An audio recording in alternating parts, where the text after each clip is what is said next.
What is going on, guys? It is Blink here, back with a new guide. Now, in this guide, we'll be talking about how to fight off players that end up pushing you. So guys, let's get this guide started. So, in this first example, I pushed a few players fighting, and well, I went through the stairs, which was unfortunate. There's a weird glitch where some materials won't actually be there when you can see them. If you see any flashing materials, then that's how you know. So, I would have liked the high ground in this situation, but well, I guess we'll fight it out from the low ground. I pressured the first player I saw, and he wasn't really making it hard for me. After eliminating him, I built above me because I was getting shot from above. This player ends up dropping down, which allowed me to take shots at him, and as I did that, I built a wall for cover. I also could have trapped him had he stayed on my side. Made a few edits to see if I can get a few shots in, and he wasn't peeking. Now, I built myself above him because I wanted the advantage. As I did that, I used the right side peeking angle to get a nice crit on him and drop myself down for the finisher. I also dropped my sniper because I can hear someone else. I usually don't use rockets, but the rockets will be a big help when you're getting pushed.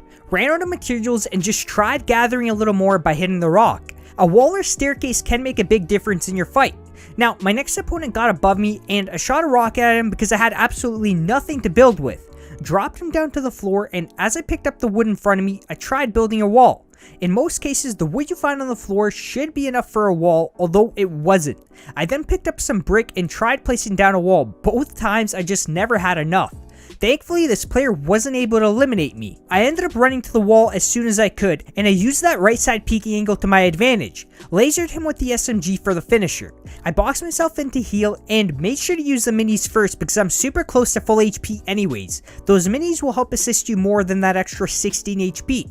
As I did that, I got shot at and made sure to place a ramp outside my wall to give me more time to leave the 1x1. Remember a few guides ago when I talked about that 3-layer support to help you exit your 1x1. So as I left, I built up for the high ground and this opponent did the same.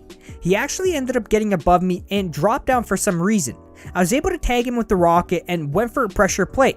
As I did that, he tried building up for the high ground, and that's a smart thing to do because if I put on some damage, building up for the high ground would have allowed him to get an easier shot on me and would have then allowed him to heal up. Now, I tried blocking him in with a floor and placed it down too late. Instantly pulled my weapon out because he was right in my face. I'll repeat what I said before. Either pull your weapon out or go for the trap play. Don't try building up for the high ground because he's way too close. Now, there have been a few changes with phasing through materials, so I'm not sure if it'll make a big difference now.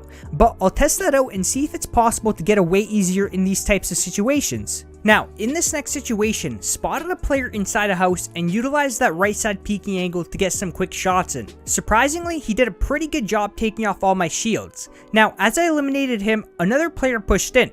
So as he got close, I placed down the trap to get him to run over it. He did just that, although he ended up avoiding it. So I went out and once again used that right side peeking angle to try getting in some shots. Ended up getting the elimination because he panicked. Now, that's exactly why I went out. When he ran over the trap, I closed the door to protect me from any fire had he taken shots. I would have then opened the door to take shots back. As I do that, he either gets hit by the trap or he avoids it while taking a good amount of damage in the process. He's more focused on getting away from the trap, so I want to instantly apply pressure, that way it's harder for him to shoot and avoid. Now, he wasn't on the trap too long, but the scenario is exactly what would have happened had he stayed on it longer. Say I never ended up spotting him as I placed the trap. I would have then closed the door, placed down a ramp in front of me, and then broke one of the walls to get outside.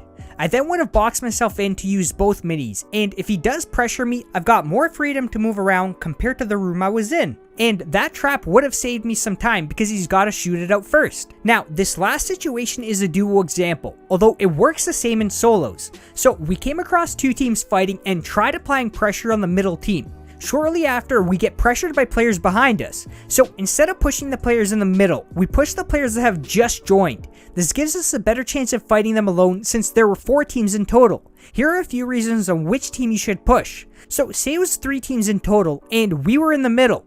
That team from the storm ends up joining in. Now, your goal is to eliminate one team before the other team gets close. We pushed closer to the far team before they got close to us, because what that does is get us farther away from the other 2 teams. This gives us a little more time to fight if the other teams decided to push. Your next objective is to take the fight with aggression. You're in the middle of a bunch of teams and you don't have time to play it slow, because getting shot at one team is better than getting shot at 2. You can see I was holding that W key the whole time to get the eliminations as fast as possible. That's exactly what happened, and the last player from the whole fight started taking shots at us after we finished off this team. So this avoided us getting shot by 3 people. Now, one more tip is if you put on some damage on one team or got a knock on a player, push them before the other team gets close. It's the same as holding the W key situation, except this one's a little easier because you know you've already got an injured team in front of you, which makes it much easier for you before the other team pushes. Hopefully you guys understood this, although there can be plenty other little things that can change the situation, but this is for the most part the most common. So guys, that's it for this guide. I'll hopefully have more situations I can explain in the future to add to this series. Well, hopefully I've helped some people out, and a like and a sub will be greatly appreciated as it does help me out a lot. Anyways guys, thanks for watching, and hope you have a great rest of your day and night, and I'll see you on the next one.